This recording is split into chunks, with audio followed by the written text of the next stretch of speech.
Well, you dare to ask what is at the bottom of a fun hole, and I'm pleased to inform you that it's this show. Welcome, Fablers, to Fawks Talks. I'm your host, Ronan Fox. Joining me, as always, is Cody. Cody, say hello. Hello, chat. There you go. Way to bring that enthusiasm. This is the only show on the Fable 42 Network devoted to all the other shows on the Fable 42 Network, where we build community through friendship, gaming, and chaos. So without further ado, let's take a look at some of the choices that were made. Let's start Fawks Talks. Cody, roll the intro. We actually couldn't afford it this time. There was a sleeve budget we exceeded. What does Dianne have a? Yes. Does Solo have a? Yeah. Does April have a intro? Yeah, we'll have to work on that for you. Whatever. All right, just freestyle something real fast. No? Okay, good. All right. I need my son on here. He does beatboxing. I'm sure he's dropping a fat beat right now. All right, whatever. Anyway, so let's go through some sponsors. Everything you see that is 3D printed on any of the other shows that have intros is through Griffin Co. So shout out to them. And my big beautiful face is powered through Vorpal board. So all of our audio and digital display stuff is through Vorpal. Other announcements, we got a lot of announcements to go through right now. So first up is Patreon. So we are on Patreon now. So if you want to get on there, subscribe to us, you got a lot of perks, both through the Twitch and also through access to additional content like the Possum Folk. So I think we'll talk about that tonight as well. We have the Gain a Level stream coming up in November. That is November 20th, I think. I'm pretty sure. And that is basically a donation drive. It's a 12-hour stream that we're going to be doing to try to raise money to help us get some additional streaming hardware. And then we have a new shop. Merch is up. So check that out right now. I think it's mainly the Wizard stuff and the Fable 42 gear, but t-shirts and masks are available. So check that out. As far as, we got Chris's Kickstarter. So the dungeon trays, which is a really cool thing. It's basically just a simple plastic tray that allows you to build dungeon tiles in whatever manner you want. Gives you a lot of mobility, allows you to build big dungeons using small space, gives you some verticality. So check that out. And as far as shows go, we have Wizards tonight right after this. I'll be on that as well. So that'll, get to prove why Frostguard is the best. We got River Break Saturday at 9. We have Adventures in Middle Earth Sunday at 4. Chris is actually going to be on Blackwater's D&D stream. That'll be Saturday at 8 p.m. And then we have Vault 42 starting not tomorrow, but the next Saturday after that. So a lot going on, and so be sure to stay tuned. Is that it? Cody, is that it? You got any other announcements? Actually, we're gonna need you to start over. We didn't have it streaming. Oh, good. Well, I haven't taken a breath in like 3 minutes, so I think we'll be all right. All right. So basically, there's been a lot of questions like, what is Fawks Talks exactly? It's sort of a part recap, part interview show. So the first part of this, the first half, will be a sort of review of the major events of what exactly Shah Ghul, Realms of Ukador, and eventually Vault 42. That's going to be the initial plan, with hopefully expanding into both River Break and Adventures in Middle Earth. The second half of the show is going to be sort of a sit down with the DMs and players, where we ask them questions that you guys provide. So anything you guys want to know about the world, the players, character decisions, all those sort of things are on the table. This show is specifically designed for Fablers, so it's just as much your show as it is mine. As long as everyone remembers that it's my show with my name on it, that I'll allow you guys to participate in. So, you're welcome. But without further ado, I think we should get into it. So what I'm going to do tonight is with Shah Ghul. I'll be going in order. So we'll be doing Monday show, Shah Ghul, Wednesday, Realms, Saturday, Vault.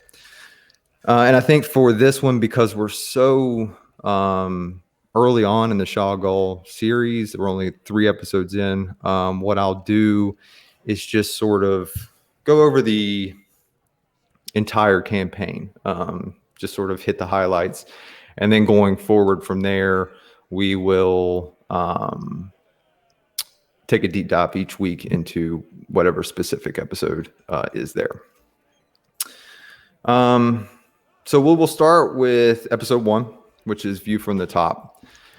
Now, this episode actually takes place, let's say it takes place right after episode 0, but that's obvious. But it's episode 0 is kind of where things started with the group. So this is episode 0 is where they met for the first time. That was all sort of off screen. And they are in a place called Logan Tech. I'm going to butcher a lot of the names, so just bear with me. Cody, feel free to correct me. Oh no, we're just docking your paycheck. You're good. Okay, cool. I did say Shaw Gall though, right? I didn't screw it up like Solo does. So, anyway, the group is Logan Talk. Yeah, all right. Yeah, I was close. Tech Talk. Anyway, the lost my train of thought. The group is at a Midsummer's Festival. And this is where a lot of the group meets, minus one member, which I'll talk about here in a second. And at this Midsummer's Festival, the group has to sort of overcome a group of boggles. They save the festival from this threat. And basically what this does is it grants them an audience with the king. So essentially what the first episode is our characters coming together and sort of an introduction to the characters for the viewers as they prepare to make their way via airship to a place called the Enclave to have that meeting with the king. And holy crap, what a group it is. Eccentric is a term that's often used to describe a group of individuals for a D&D session, but this is, I think this one takes the cake, actually. So you have Daffodil, who's a possum. So if you have no other reason to watch the show, there's a possum in it, which is pretty dope. You have Angry Gnomes, right? So that's Mata and Frizz. You have a drunk cat named Jinx.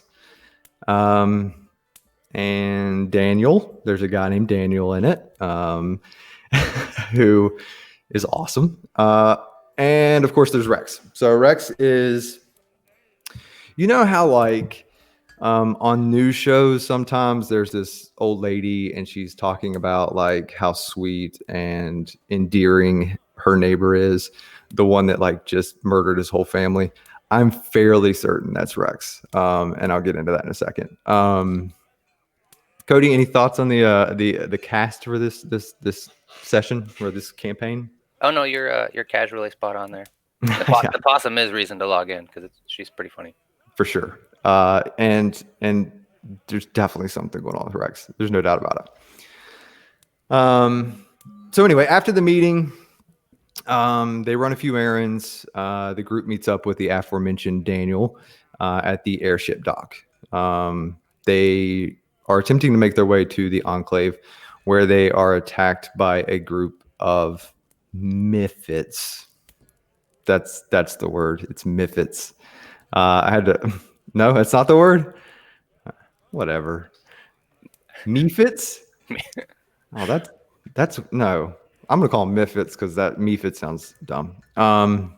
It kept autocorrecting to Memphis when I was typing this in.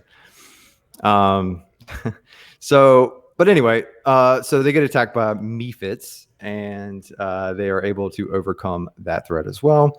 And so they make their way to Enclave and to the king, who rewards them with 300 gold and grants them a tour of the city. In return, Daffodil sings a song to the king and then, of course, tries to charge him for that performance. And that leads us into the Enclave. So that's episode 2. And that's essentially a episode where they are going through the city. And this is sort of where the show starts to go a little nuts. So I'm sure there's probably an over under on the word fun hole, not only for this show, but every show in the foreseeable future. So this is basically the characters exploring the city, both above ground and below. And so essentially the group splits up. You have Mata, who is now the manager of Daffodil, who are looking for clients to, sing to and perform to. And they go to the most obvious place to find clients, the sewer.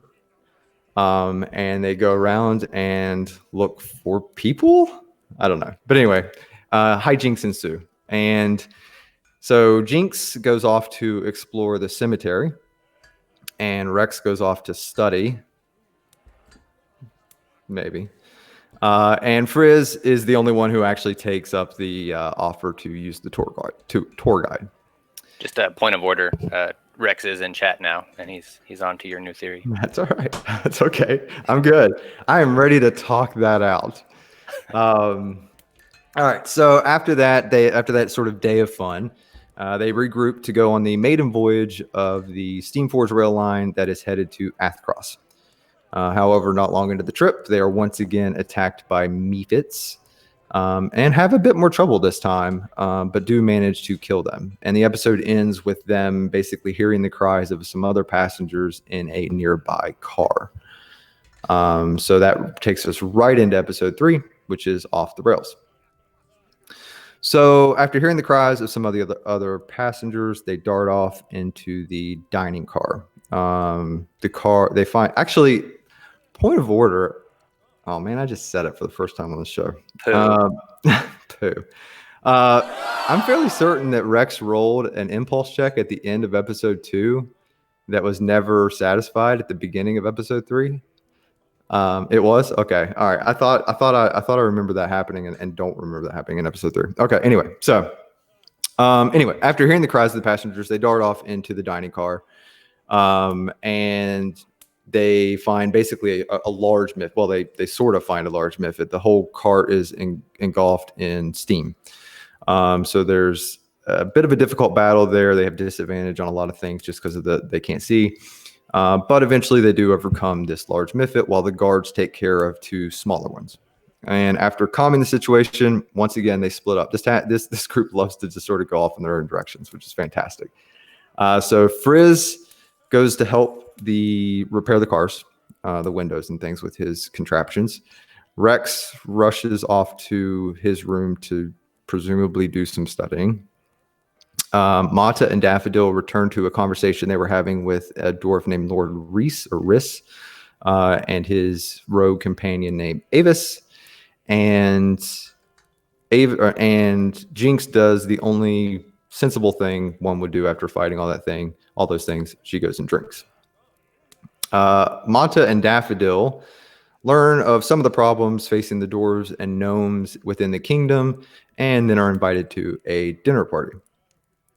And then following that, the ladies of the group, Daffodil, Mata, and Jinx, all make their way towards the front of the train and have a discussion with a secondary gnome and learn that these Mephits attacks may not be isolated or coincidental. So they want to take this new information, back to Rex, who they consider the studious one. But upon taking that information back to Rex, they open up the cart and find him bloodied on the ground on the verge of death, surrounded by all of his notes. After being revived, Rex confides in Frizz that the voices are getting louder. I mean, I'm just saying, it's all right there. Like, whatever. There's not much to read into. Casual, I'm calling you out. You will need to recap because he missed just the beginning of it. Okay. All right. Just so for those who weren't in the chat, Rex is obviously a serial killer. But it's one of those things where he does like nice things for people, and it's all cover. I'm on to you, Rex. But anyway, so he says the voices are getting louder, and he expresses this idea that he wants to let his new friends in on that information, which Frizz is a little reluctant to share. During the night, Mata is visited by an individual named Thomas Watson, and who basically provides some keener insight into the situation going on with Reese and Avis, and basically tells her, Mata, to stay the course, to keep doing what she's doing. And then the following morning, the group gets up and meets Frizz's newest invention, basically a steel defender that he's crafted. They name it Oscar, which I did not write down what that meant. Oscar is operational something. I'm sure they'll put it in chat. But basically they gave it an anagram, and it is a very cool creature that Chris Sizemore, the person that plays him, has an amazing voice for, and it's a lot of fun to watch. So over breakfast, Daffodil plays a song for the now hungover Reese, and he praises it right before the train signal, or the train horn signals that something is happening within the conductor. So they put it in chat. Operational Sentinel Coordinated Assault Response, Oscar. So anyway, so after the breakfast and the song, the train horn signals 3 whistles, which signifies that something is happening in the conductor. So that is essentially big picture bullet points of what is happening with Chagall. It's a perfect time to start if you haven't watched it yet. It is obviously still very much in its infancy. We haven't really got too far into character backstories yet, minus Rex, because I already know what's all on there. And there's just some tendrils of information that sort of suggests that, something bigger is happening, and these individuals are getting involved in it. So very excited to see where this goes, and we'll be asking Dianne about some of the goings on later on in the show. So that is, like I said, Chagall. And what I think we'll do with Realms, now that we're switching gears into the Wednesday show, is Realms is a bit further in. And so what I think we may do with that is kind of start where they are currently. So they're in episode 11. And I haven't talked to Solo about this yet, but what I'd like to do, or thinking about doing, is maybe once the first arc is complete, then we'll do kind of a mini recap show of the first arc, and maybe we'll have all the people on here to ask them questions about the first arc. I think that would be pretty cool. He gave you a thumbs up. I don't know if you saw that or not. I don't. He's actually blocked right now on I can't see him. I can see Dianne though. So that sounds pretty cool. So I think we'll do that. So I think right now we will start. I think right now we will start with just episode 11, which is episode named Torn Apart. And what an absolutely nuts episode to start a recap on.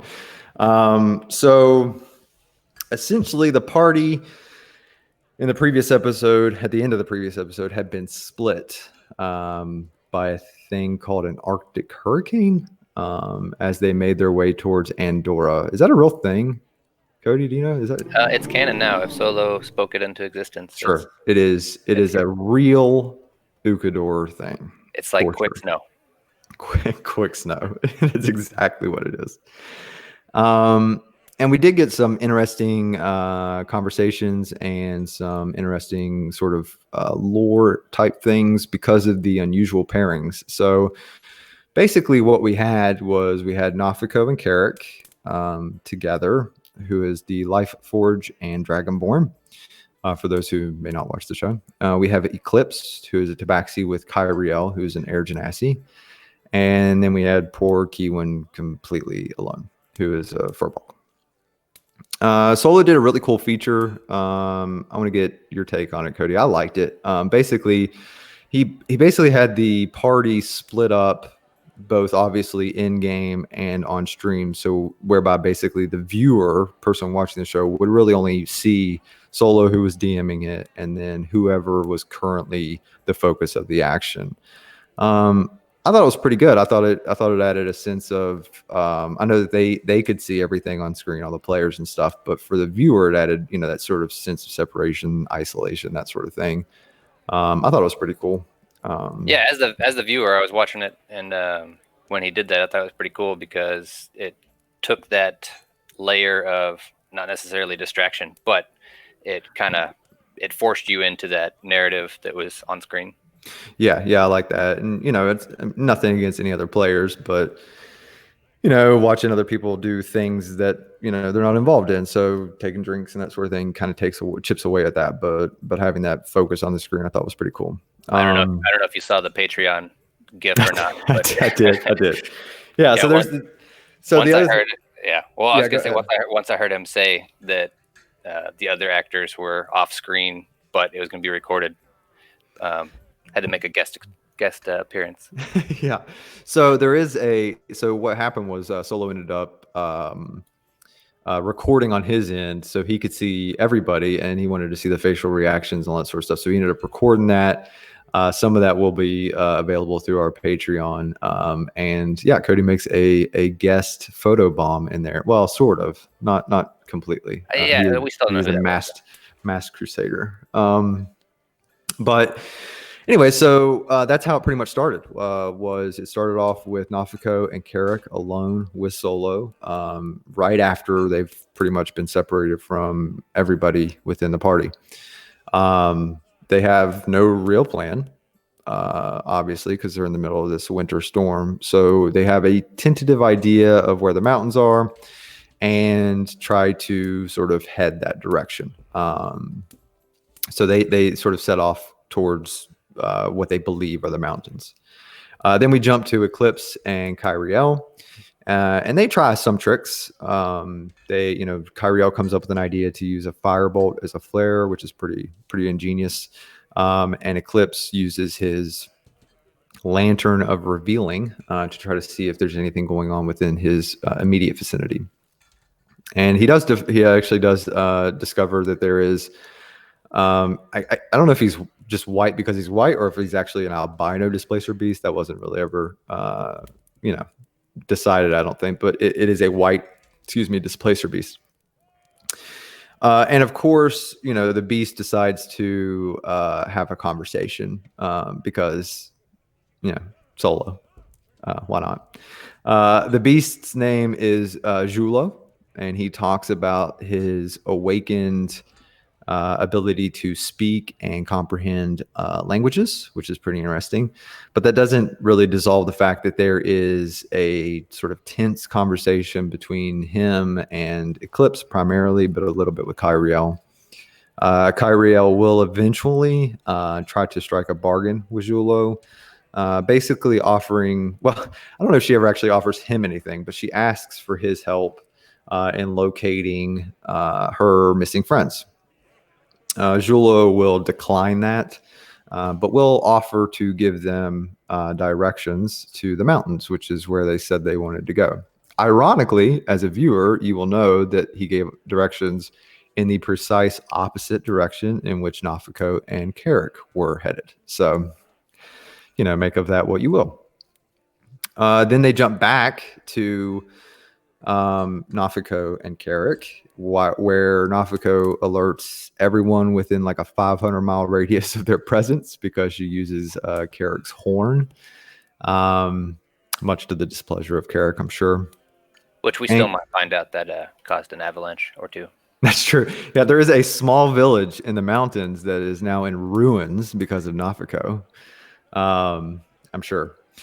But so then we learn a little bit about Carrick, actually, in these conversations. We learn that he is the person responsible for releasing Eclipse from captivity, and that had somehow cost him something. We didn't get too many details on that just yet, but that is sort of where he's at.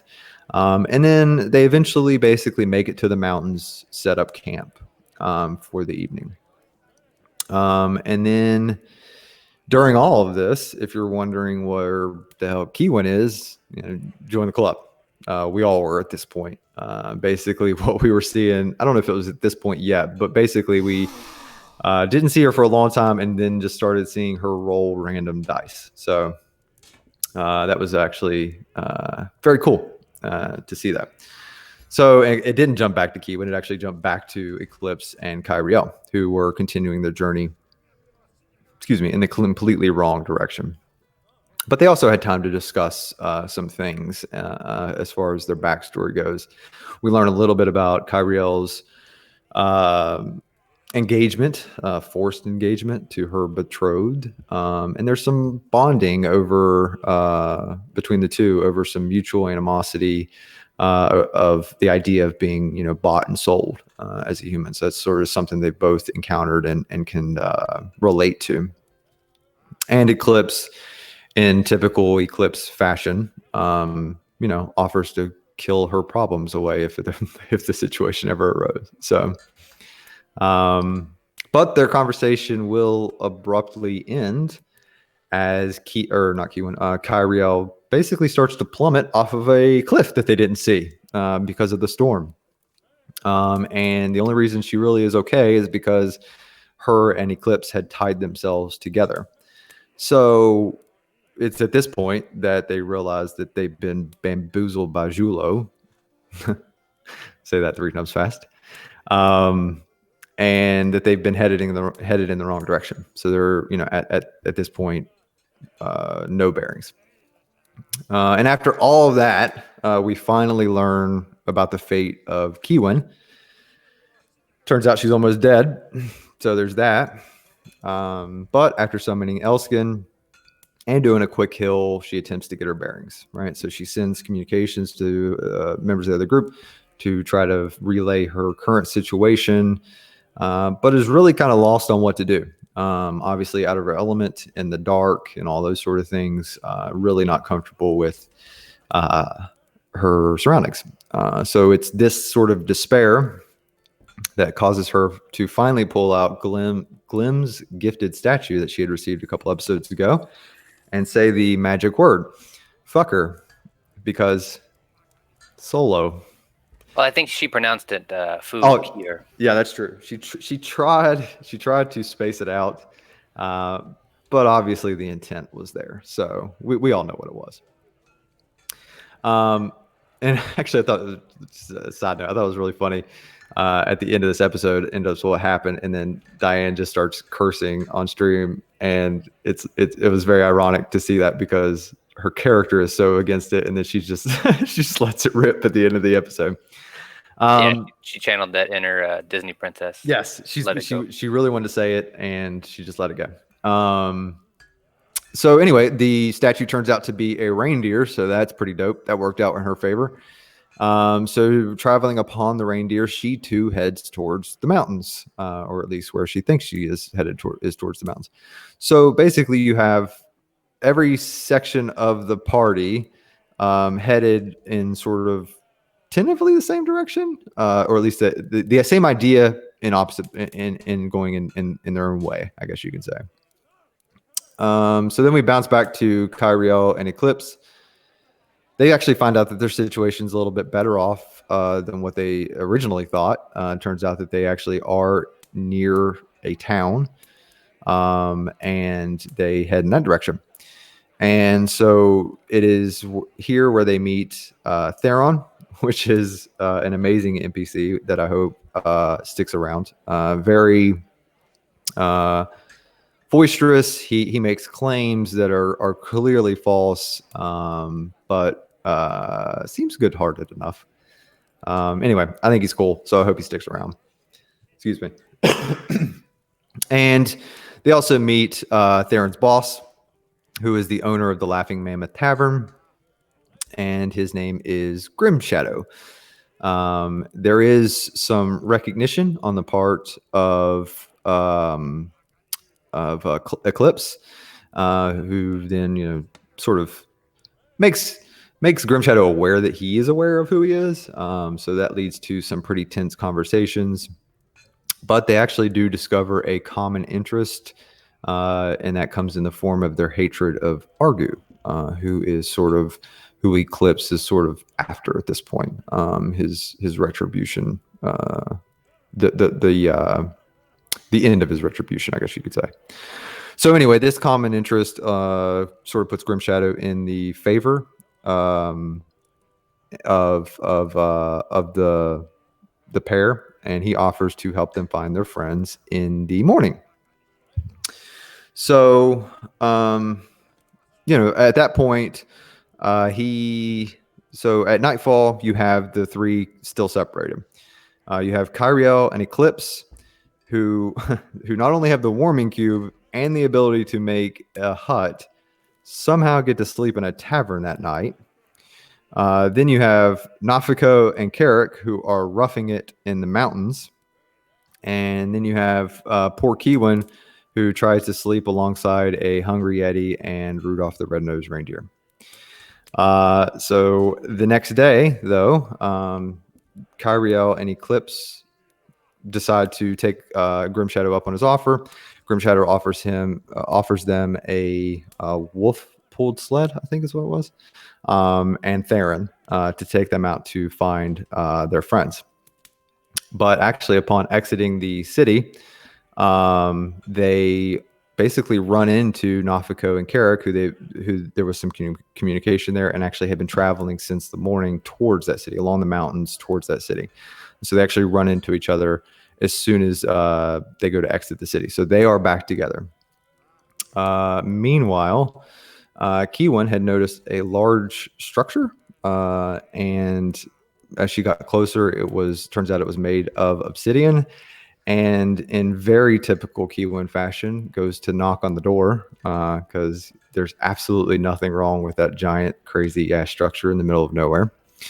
And obviously is immediately, paralyzed and captured by two constructs, and basically comes face to face with a person who refers to himself as the Artificer, who has come up a couple times in the past. And I won't talk about anything that Solo has said, but so there is some things that are going to happen here. Obviously, this is a person that they sort of have been driving towards for a couple episodes now, and I think that this is just sort of a catalyst that's going to bring it together a little quicker. So that's where we are. We actually still, the party is still technically split. They don't know where Keewin is, and neither does Keewin, actually. And so you have the four members who are going to be setting off trying to locate their other member, and you have the Keewin who's going to be trying to survive. So that is where we are at currently, up to date with Realms. I don't know, Cody, you got anything to add? Did I miss anything? No, you got everything. All right, cool.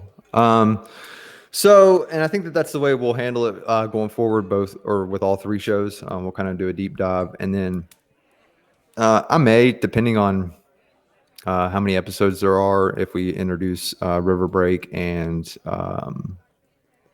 Adventures Middle Earth, start taking any particular questions or corrections that the chat may have going forward. But I think for now, we'll just sort of do these bullet point highlights just to keep everybody, up to date on what's going on. But I think that is it for the recap portion of the show. I think what we'll do now is just take like a little 5-10 minute break and come back with the guests and do the interview. So stay tuned for part 2, and go ahead and enter raffle in the chat for the mid-show giveaway.